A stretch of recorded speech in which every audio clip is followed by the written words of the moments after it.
Welcome to this course on Ocean Systems Innovations. My name is Paul Bergen, and I'm going to give this course, as you know, this fall. I should possibly start by saying a few words about myself. And I have a background both from universities and from industry. I did my master's degree at the Norwegian University of Technology and Science in Trondheim in Norway many years back. Then I was a research assistant for 1 year, and I started working on the finite element method. Among other things, I started the first version of the SESAM program that some of you may have heard about. That's used a lot for analysis of ships and offshore structures today, even. After my period as a research assistant, I went to the United States, and I did a PhD in structural mechanics with Professor Ray Clough. You may know him as one of the fathers of the finite element method. So certainly that was a very good place to be. So I got my PhD there, and I went back to Norway and became professor at the university in Trondheim. So I was teaching there for about 15 years in mechanics mainly, finite element methods, nonlinear methods, dynamics, stability, and a few other topics. I had many research students, and through the years I've had 25 doctoral degree students. I also, during that period, was visiting professor at the university in Stuttgart in Germany, and 1 year at Stanford University, and also at Berkeley. So I have been to many different universities, and I certainly have been also visiting many other universities through the years. But then in 1986 I became research director of the Norske Veritas. You may not know this as DNV, the Norwegian Ship Classifications Society. So I was head of research there for many years, until 2 years ago.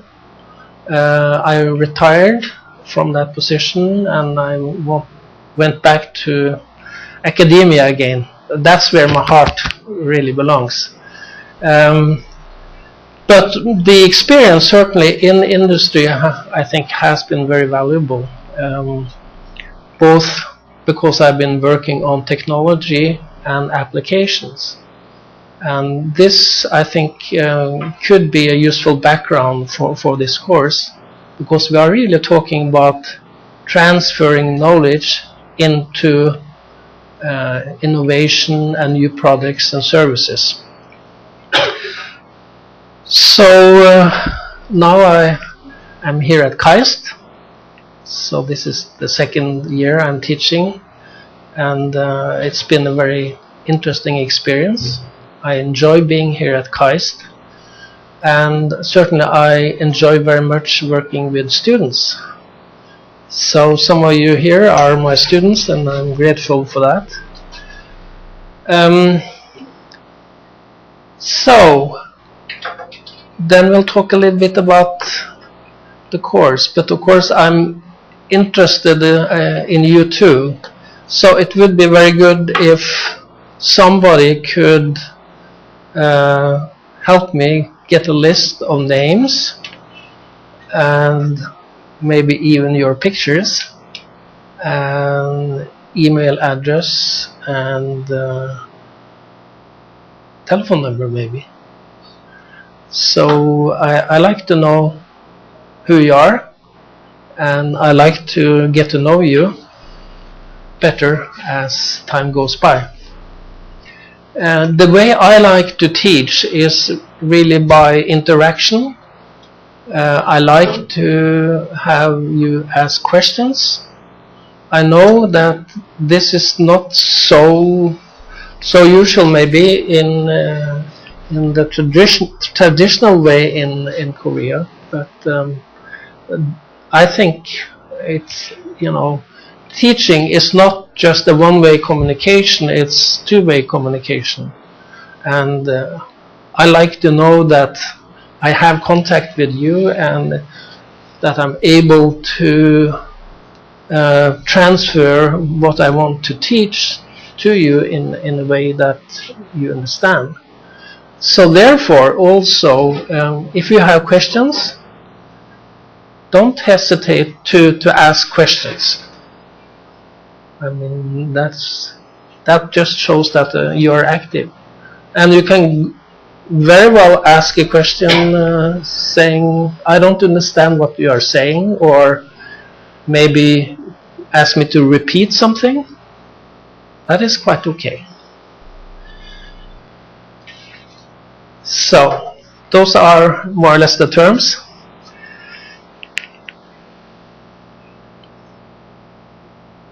Oh, I'm sorry. It's not a touch screen. Okay. So, I think it's important when you teach a course that the course is taught within a framework where it fits. And I hope my course will fit very well into the intentions of the new Department of Ocean Systems Engineering. And I just copied some information at the homepage of the OSE, which I think is a message from Professor Han on behalf of OSE.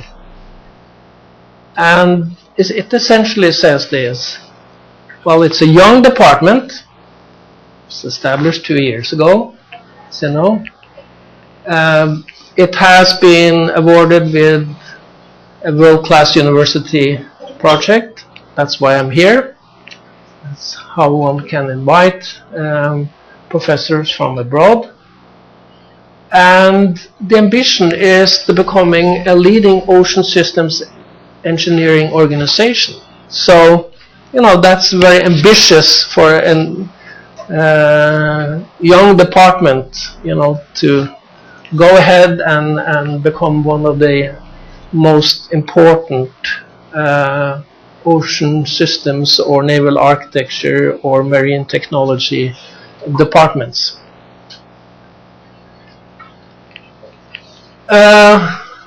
I guess this refers to you as young, fine young minds. So that's good. The students here are clever. But, you know, the department wants to focus on the frontiers of ocean systems. What does that mean? In the areas where it really is something happening. Where there are new challenges, where there are needs for new solutions, where there are need for technology that is powerful. So, and it says about you should become future global leaders. So that's a tall order. But anyway, you know, you have to be ambitious, and you have to understand that in order to succeed, you have to have knowledge, and you also have to have, let's say, the right attitude when it comes to working with other people and communicating. And one of the things we are going to talk about in this course and also experience is working together in teams. Yeah. So new products and revolutionary technologies. So that's quite something.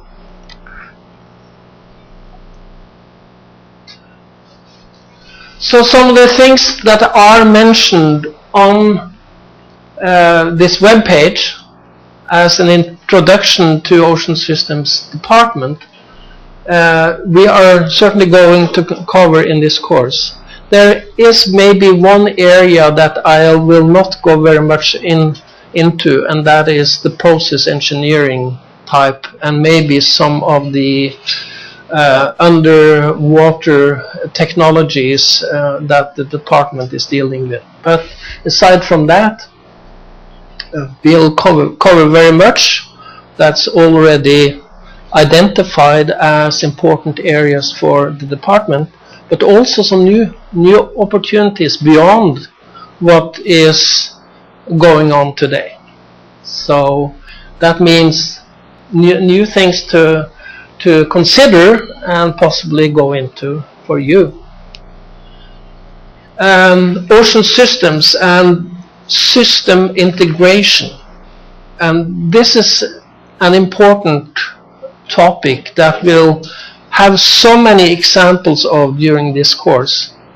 You know, very often we are rather narrow in our vision. We think that by having one particular method or one particular solution we can solve a big problem. But normally, to solve a big problem, you have to understand the system, right? And you may not know all the technologies that are required to come up, let's say, with a new type of platform or ship or whatever. There are many things that have to go together, so it's system integration. And therefore, when you develop something, let's say that is a little bit more narrow, you have to do that within the context of other technologies, you know, for this to fit together. So I want you to have, you know, glasses that has a wide vision and not just a narrow vision. So, and the same thing is interdisciplinary. So when we get into systems, you know, there are many technologies that have to be integrated. So I would encourage you from the very beginning to understand the importance of thinking system, right? And thinking innovation.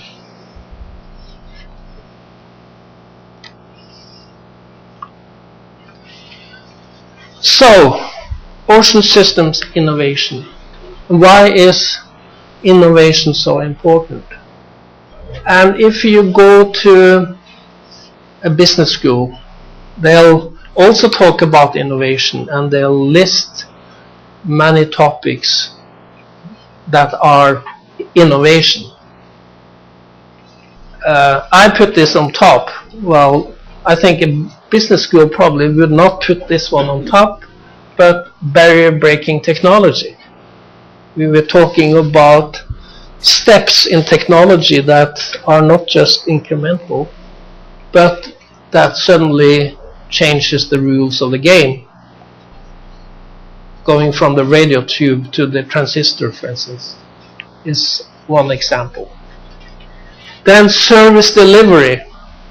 And this is something that you may not be very familiar with, but you know, if you are a service provider, a system of delivering a service is very important. And today, of course, internet and information technology often is a very major part of service delivery.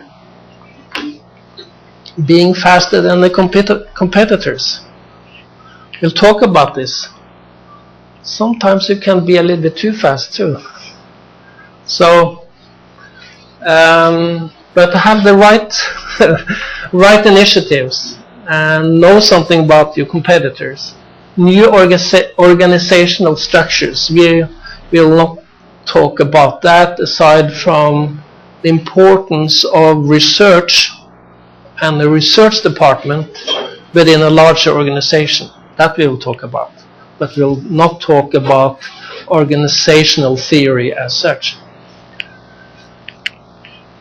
Imbalance in supply and demand. Well, of course, if you are in a lucky situation that the demand is much higher than the supply, then you are very fortunate. You can almost charge anything for what you are delivering. But very often it's the supply is larger than demand, and that means a lot of competition. So you have to be smart. New rules for trade and business. Oh, the World Trade Organization is changing the rules, right? It has a lot of power, and there's a lot of politics, and suddenly these rules that are changed are very important for people who provide technology as well. So be aware of that. And of course, trade, it's not only trade and business, but it's also nowadays environmental regulation, right? And internationalization and globalization. We have a competition not only between companies, but also between nations, as we know. And there's a lot of push for free markets, but there's also a lot of push for protection. Okay. But anyway,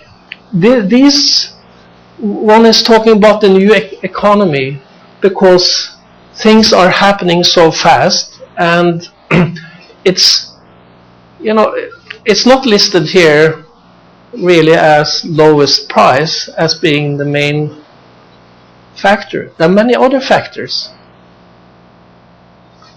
So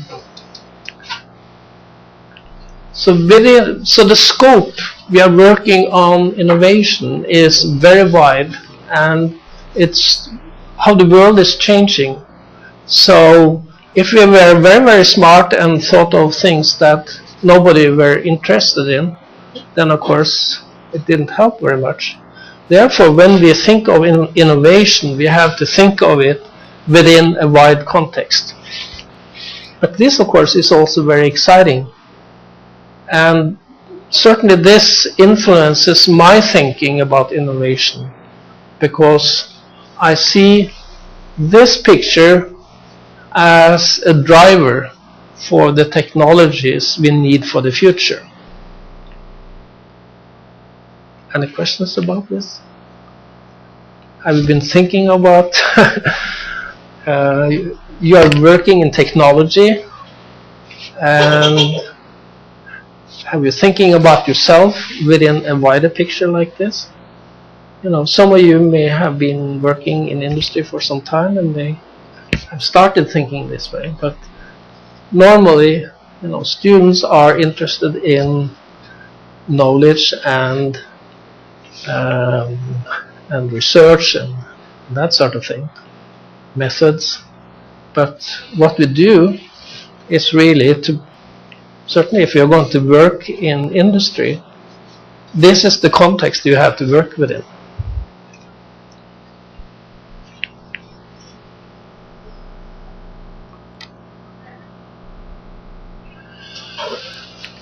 And when you think of the previous slide, there is a fierce competition, and I think that Korea has been doing very, very well.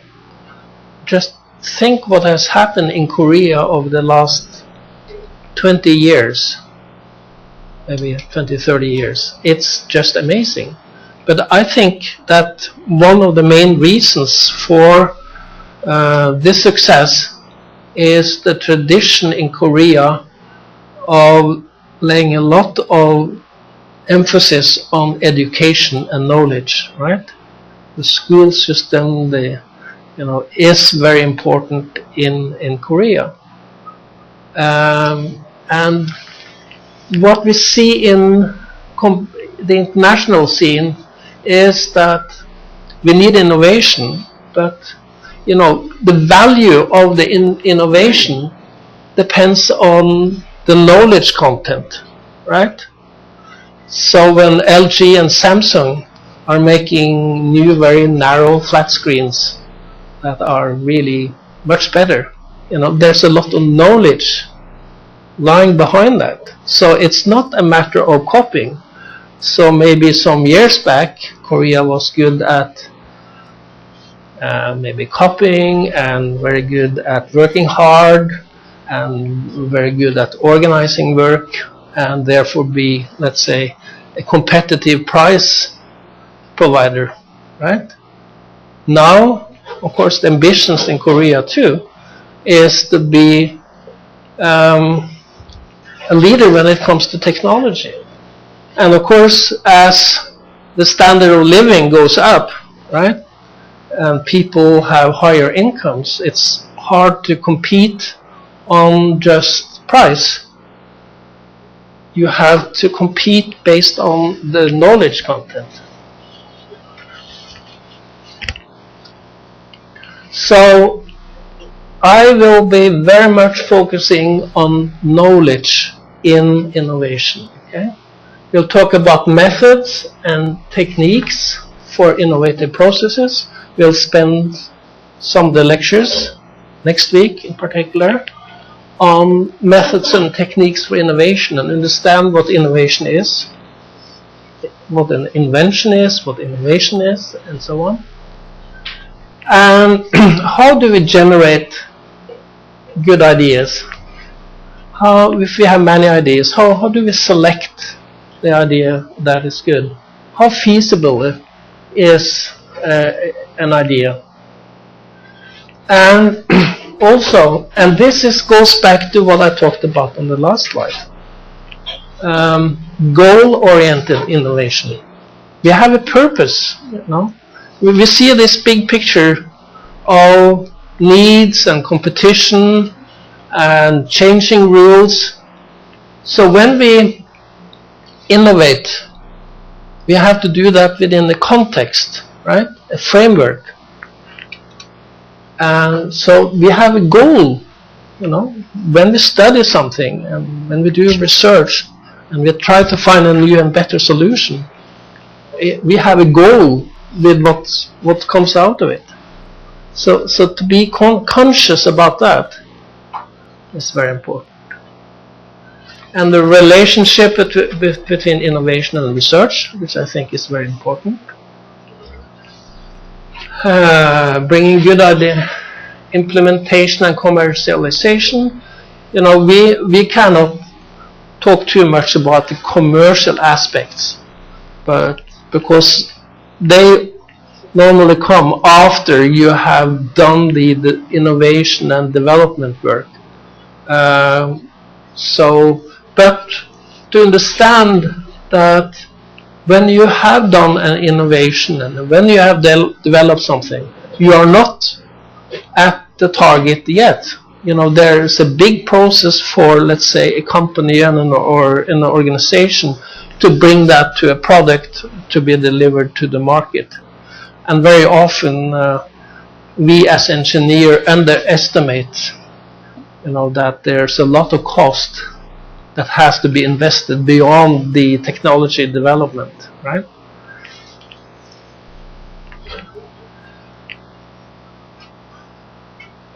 Also, if you think of yourself as managers of technology, managers of research in a company, or maybe even the top leader of a company, you know, you may have a whole set of different projects and ideas, and you have to do a selection, how to deal with many projects going on at the same time and select the right ones, including when to stop a project. You know, it's very, very hard. You have some devoted people who are working on something, think they have a good idea, and you have to say, sorry, this will not work, and you have to stop it. Towards the end of the course, we'll get back to this kind of topic with intellectual property and patenting strategies. Come back to that. So, patenting has to do with commercial protection of an idea. It's important, but you know, I'll talk about pluses and minuses with patenting. So, in this course, we are not only talking about innovation as a topic in itself, we are very much going to talk about technology. And these are some of the things we'll get into. And in relation to last year, I will develop this further. And maybe have some more examples, and we'll be more specific into assessing what the challenges are and what is required to come up with good ideas in relation to many topics. And I listed a few here that we'll certainly spend time on. Environmentally friendly shipping. That is possibly number one in shipping these days because of the environmental crisis. And we'll talk about that and the framework in terms of international regulation. You know, it will change the competition. You know, some ship owners will be successful, some who are not able to change, they will be kicked out the door. So this we'll talk about cruise. I think there is a great opportunity for a cruise market in Asia. It's very small at present. You know, it could grow significantly, factor of 10 or more, very rapidly. So I think that is something that's going to happen. So I'll spend time on cruise, not because it's, you know, fascinating and, well, I shouldn't say beautiful, but, well, sometimes beautiful, sometimes a little, you know, what should I say, a little bit gross, you know, bad taste. It's, you know, should look expensive, not necessarily that aesthetical. But cruise is important, and I think something could be done there. Gas and oil transport. Of course, crude oil transport may not be very sexy, but there are new requirements that we'll look at. But gas transport, there's a lot of things happening, including transport of CO2, as you know that the Ocean Systems Engineering Department is involved in, right? So LNG and transport of CO2, use of gas also in ship transport. Containers, you know, the container market has grown tremendously. It showed not really a dip, but a slowdown during the last couple of years due to the financial crisis. But that curve is going up again. So almost all cargo nowadays will be on containers and container-like concepts. We'll talk about high-speed craft, high-speed ships, right? Not necessarily environmentally friendly, but important nevertheless. A little bit about naval platforms, naval ships.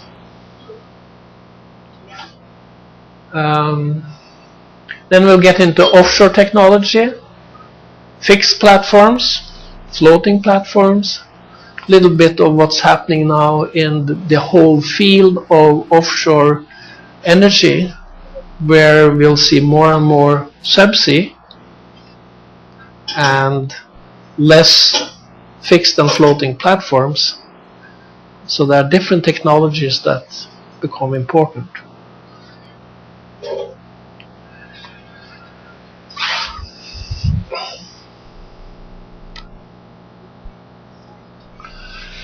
And this, I hope, will interest you.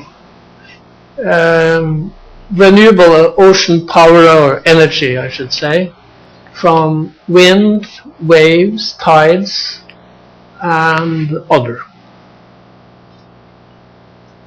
And of course, young people today are quite involved and engaged when it comes to environmental problems. The ocean certainly will in the future be able to offer much more when it comes to energy supply. There's a lot of research going on at the moment. My personal feeling and assessment, I think some technologies are more promising than others. I think there's a lot of research going into some areas that will not succeed because they're expensive, will not be able to survive in the ocean environment, etc. So we'll talk about that. It's important. We'll talk about the frontiers of the Arctic with ships and platforms. Maybe I'll mention a little bit about ice mechanics, since many of you have a background in structures. Well, with ice, it's not only ice as a solid, but it's also the fluid part of it. The ice is floating on water, and so the whole problem of ice mechanics is important when it comes to resistance of ships going through the ice. We're going to have more and more ship activities in the Arctic regions, and also with platforms in the Arctic regions. We are going to talk about, in the future, we are going to see much more activity on the sea, expansion, so to speak, of, there can be floating cities. That's one area. Floating airports. What is realistic and what is not realistic when it comes to floating airports. And maybe also floating nuclear plants, or I would say possibly nuclear plants that can be built and floated and rather set down on the seafloor. And there could be other. So I'm not sure. Is there something you you seem to be missing here? It's a very, very wide spectrum of things. Of course, we cannot get very deep into all these areas, but when we have been through this, I think you'll have a different vision of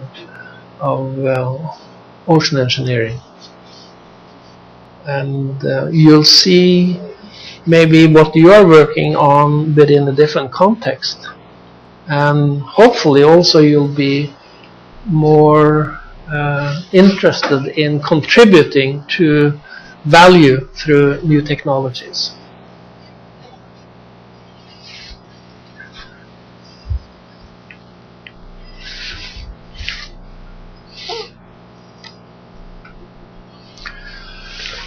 So technology,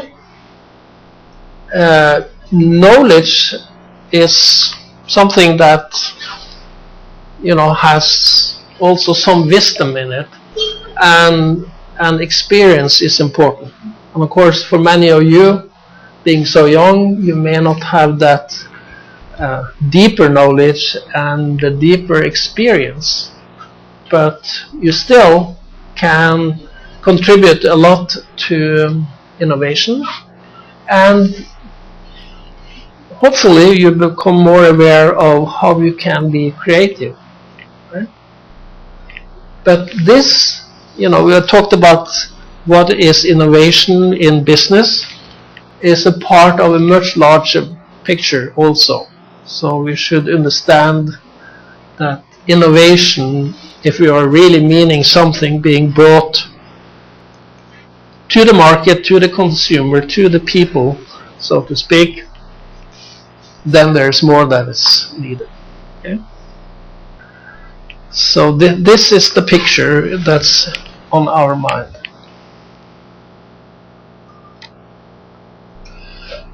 So this was last year's, and I don't want to, but what I'm doing this year, I'm reorganizing a good deal of the material. I'm adding a lot of material. So there was made a book of last year's lectures. So that will not cover all the things we'll deal with this year. So, and I'm also reorganizing some of the order of things. So the order of things will be more like I listed in the technology, in the overview of the technology. So there will be some main elements with innovation, inventions, creativity, how to develop an idea. We talked about different ships, market needs, ships types, what are the challenges, what are the opportunities, offshore systems,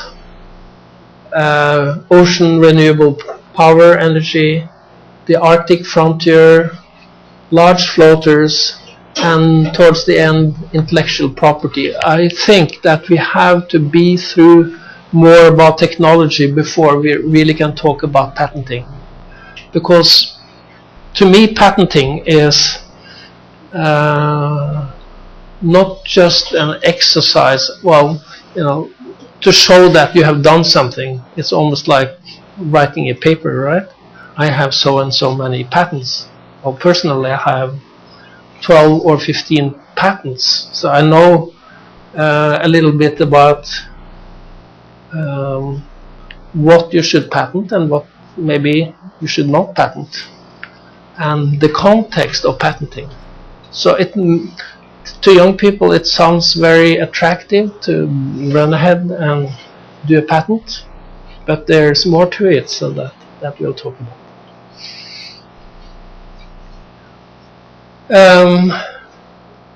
There will be some homework problems, not very many. And this student project in teams, I should say a little bit about that, because I wasn't completely happy with last year, and maybe it was the way that these projects were set up. So I think we'll have a communication with you of how to do this. But probably this year I'll make the student project not quite as extensive as last year. It will be, let's say, more an extended exercise, because I want you to apply some of the principles that I will be teaching you regarding how to develop an idea and to make it into a good innovation. So that's the kind of experience, and I also want you to work together. In some universities, this working in teams is a rather common way of doing things. For instance, at Stanford University, there's quite a bit of learning by doing in student teams. I think that maybe not be quite the same thing here, but I'm trying to push a little bit in that direction and give you an experience about that.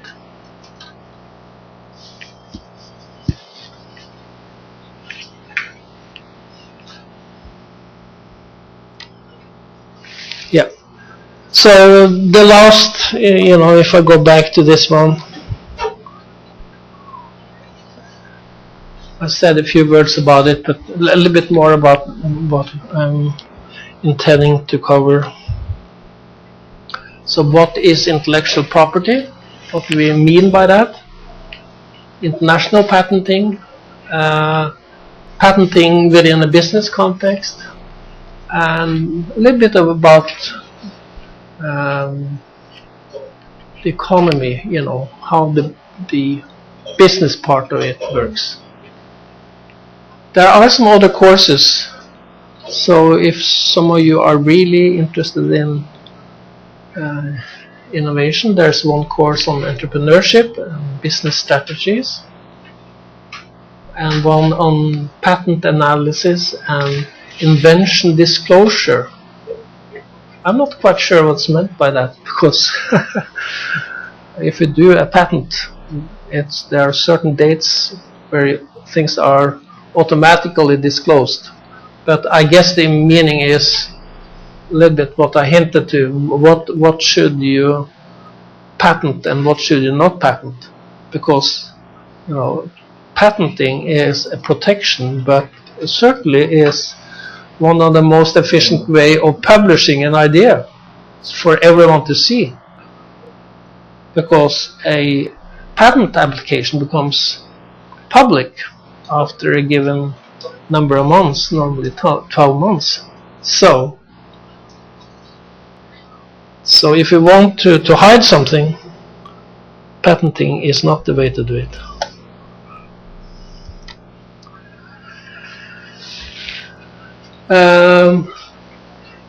There are some textbooks. This one,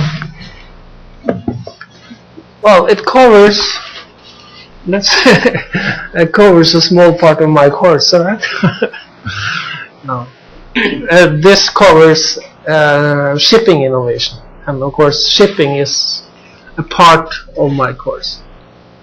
But it's written by one guy called Wijnolst.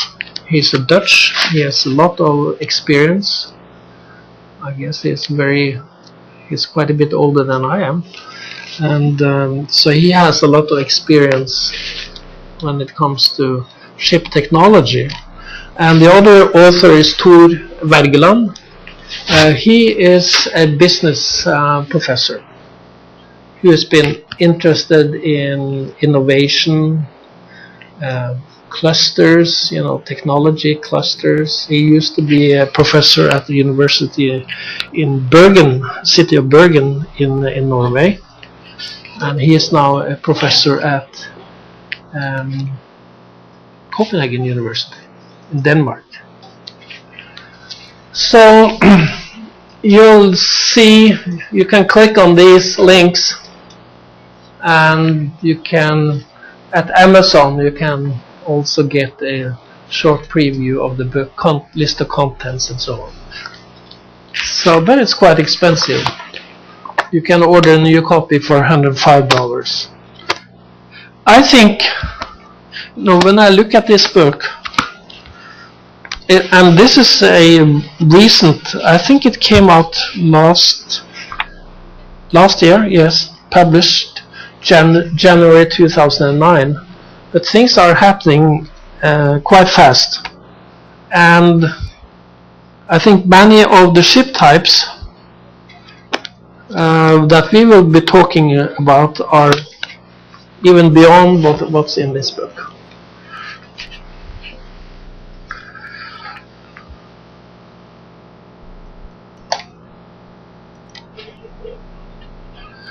There's another book on innovation management. If you are interested in innovation as a topic in itself. So I have that book here. These books should be available to you in the library. I'm not sure if there are. Then we should buy a few copies if you want to look at them. So you don't necessarily have to buy these books, because my course will be different.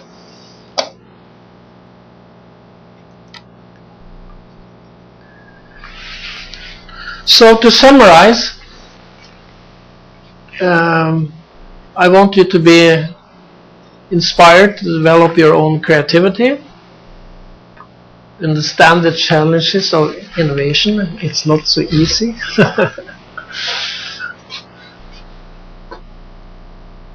But it's very much depends on your mind. Some people are said not to be very creative, and other people are very creative. But I think all of us can be quite creative if we are put into the right setting. So for instance, if you are a manager of a company and you want your employees to be creative, there's certain settings where you can make that happen. Okay? So understand the importance of knowledge.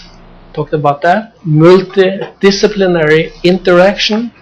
that we normally have to work with people from other technology fields in order to make a system work. Be more aware of how innovation has influenced the past. We'll talk about some old innovations too, and how these innovations will change the future in shipping and offshore and the themes we are talking about. Most important innovation areas: learn by doing, working in teams, and I hope you spend some time on this course. If you didn't get everything that I said during my lecture, you can go back and look at the video, and maybe there's a certain difficulty also associated with me speaking English, so that could be a good opportunity to listen to the lecture again, also to get into the terminology, and if there are some words I'm using, you could look that up and see if you can get a better hold of it. So I hope we'll have fun. 3 hours per week, you know that. 2 hours on Mondays and 1 hour on Wednesdays. 3 credits. Some homework, you will not be overloaded. This thing about the midterm exam, I'm not quite sure if that is necessary or not. You may not want to have one, right? So they have the project and the final exam.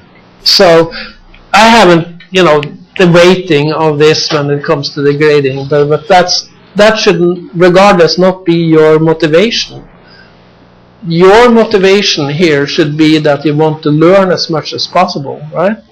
And therefore spend time. And many of the things I will be talking about are not really difficult as such, but the difficulty or the challenge lies in maturing, to understand the setting. And so it's not like learning an equation, but it's a different way of thinking and understanding connection of things and how to work and how really to produce something, right? So it's a different type of course, but I wouldn't say it's easy, because develop your understanding, it takes some time and you have to spend time on it. So don't take too lightly on it.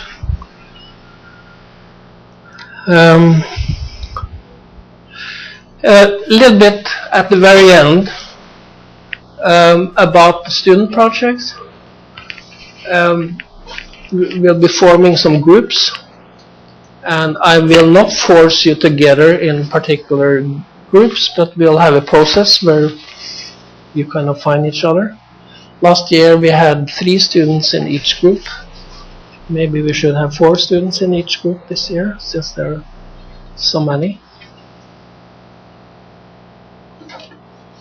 And also, I'll list a few ideas, but that doesn't mean that you will have to do this or that project. We'll have a process where you will do some thinking, and the group will select what topic it's going to do, right? And you have to go through some of the things you'll be learning when it comes to innovation development. You have to do work planning, you have to work together, you may get some help from me or from other experts, and there will be I will ask you to put together in the report and a presentation. The report could mainly be the presentation, right? And towards the end of the course, you will all be involved in presentation of the student projects. And that is a good learning. Okay. Yeah. What we did last year, I suggested these, and they ended up with something related to it. And I just show you the basis for one of the projects was on floating cities, where I had been working in Norway on a modular concept for a floating city, 60 by 60 meter elements tied together and forming a floating city with canals and the outlook of Venice, if you like. And also focus on environmentally friendly technologies and how you could prefabricate the different modules and put them together. And yeah, I had some architectural students make some drawings of this. So, you know, cities on the ocean could be something for the future. A lot of technical challenges. I won't go into that now, but you know, this is how we have to approach a challenge. We have to also think of what are the technologies needed, and you very soon see there's a lot of technical challenges. And just the students in this course came up with a concept that looked quite different, and one of the students had the background from architecture, so I'm a little bit uncertain, so to speak, on how realistic that concept was, but you know, it's interesting, and it was, you know, put in a context near Incheon Airport, where one could develop expansions of the city in this way. But you know, what you'll do will be something different. So I think I've used my time, or even more. Any questions about the course and how we are going to do things? I hope you will have an interesting experience. So we'll take it from there. Okay, thank you.